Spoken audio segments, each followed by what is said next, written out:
Bonjour tout le monde, aujourd'hui on parle comment additionner et soustraire les nombres décimaux. C'est quelque chose que tu as probablement vu au primaire, donc on fait un petit survol rapide, je te donne quelques trucs pour que tout se passe bien. Donc voici le calcul que j'ai à faire, 324,5 moins 17,46. Donc première étape, ce que là tu peux prendre ça en note, c'est vrai dans ton cahier spiral, les explications pour chacune étape, des étapes en mots, ainsi que l'exemple qu'on va faire.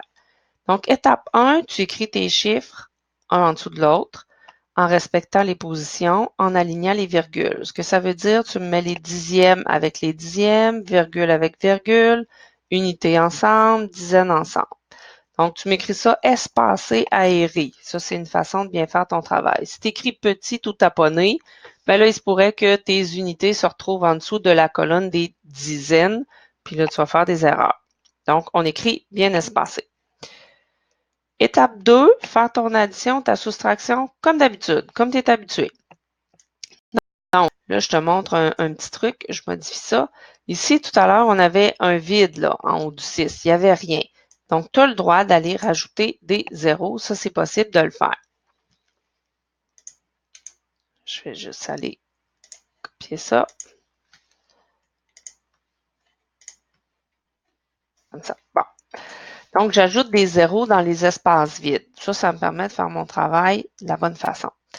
L'autre consigne que tu dois te souvenir, j'en ai déjà parlé dans une vidéo, une fois que ta virgule est placée, tu as le droit d'ajouter autant de zéros que tu veux à droite du nombre ou à gauche du nombre. Donc, c'est pour ça qu'on a le droit de rajouter des zéros. Mais je ne pourrais pas aller mettre un zéro ici entre la virgule et le 5. Ça serait une fausseté de faire ça. J'ai le droit d'en ajouter à chaque extrémité, à chaque bout de mon nombre. Donc, j'ajoute mes zéros, je fais ma soustraction comme d'habitude. 0 moins 6, ça ne fonctionne pas. Je dois aller emprunter pour 10, ce qui veut dire que ça va me faire 4. 4 moins 4, il va 0. 4 moins 7, ça ne fonctionne pas. Je dois aller emprunter, ce qui va me donner 14. 14 moins 7, il va 7. 1 moins 1, il va 0. Et 3 moins 0, ça fait 3. Donc là, tu as vu, j'ai fait ma soustraction comme d'habitude sans me préoccuper des virgules.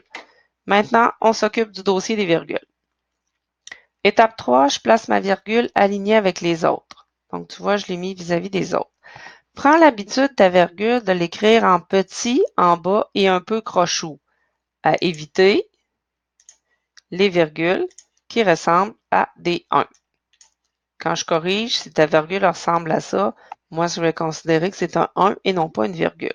Donc, à la limite, tes virgules, ça pourrait être un J, pas de picot. Ça fait très bien l'affaire. Donc, voici notre nombre, 307,04. Et là, question qu'on se pose, mais si j'ai plusieurs nombres à additionner ou à soustraire, et si en plus j'ai des nombres négatifs là-dedans, pas de stress, on va utiliser ce qu'on sait déjà. Qu'est-ce qu'on sait? D'abord, nos lois des signes. Plus, quand ils sont côte à côte, je peux remplacer ça par un plus simplement. Donc, tu te souviens de ça. La stratégie pour t'en souvenir, deux signes pareils, ça donne un plus. Le P de pareil, le P de plus. Deux signes pareils, ça donne un plus. Donc, ta loi des signes, elle est toujours là. On s'en sert. De quoi on a parlé aussi déjà dans les autres chapitres? Le petit tableau de pointage, il est encore là. Il fonctionne encore. Il est toujours très bon. Donc, on se fait un exemple que tu peux aussi prendre en note dans ton cahier spirale. Donc, j'avais mis une série de nombres à additionner et à soustraire avec des signes plus, moins côte à côte. Première étape, tu t'en doutes, on regroupe les signes pareils, les signes plus, moins, pour les remplacer par juste 1. Donc, ça, je passe rapidement, c'est censé être déjà su. Étape 1, appliquer notre loi des signes. Tu peux la prendre en note. À condition que nos signes soient côte à côte. Hein? Tu te souviens, il faut qu'ils soient collés pour que je puisse appliquer la loi des signes. Je ne pourrais pas dire le plus qui est ici avec le moins qui est là, ça va me faire un moins. Ça, c'est une fausseté. Il faut que mes signes soient côte à côte. Étape 2, je complète mon tableau de pointage. Donc, le 3,4, je m'en vais voir devant, c'est un moins. Ça, c'est une bonne habitude à prendre hein, pour l'algèbre secondaire 2. Tu ne t'occupes pas juste du nombre, tu vas voir le signe qui est devant. Il est dans l'équipe des moins, donc 3,4 s'écrit dans la ligne des moins. 5,21 dans l'équipe des plus. 12, qu'est-ce qui est devant? C'est un moins. Il est dans l'équipe des moins. Et là, tu vois qu'il y a quelque chose de spécial qui est apparu. Ça, c'était pour te faire penser que même si 12, il n'y a pas de virgule décrite. En fait, il y en a une, elle est à droite complètement. Donc, quand il n'y a pas de virgule décrite, souviens-toi qu'il y a toujours une virgule. Si elle n'est pas écrite, c'est parce elle va à droite complètement de ton nombre. Pour t'en souvenir, ben, si c'était de l'argent et que je voulais écrire avec les sous, 12 et 0 sous, ben, c'est comme ça qu'on l'écrirait. Donc, t'oublies pas ce petit truc-là, des fois, il peut te dépanner. Le 18,76 dans les plus, le 15,07 dans les moins. Donc, une fois que je suis rendu là, j'ai des questions à me poser. Étape 3. Est-ce qu'il me reste des dettes ou de l'argent en poche et combien? Donc, tu peux prendre l'étape 3 en note.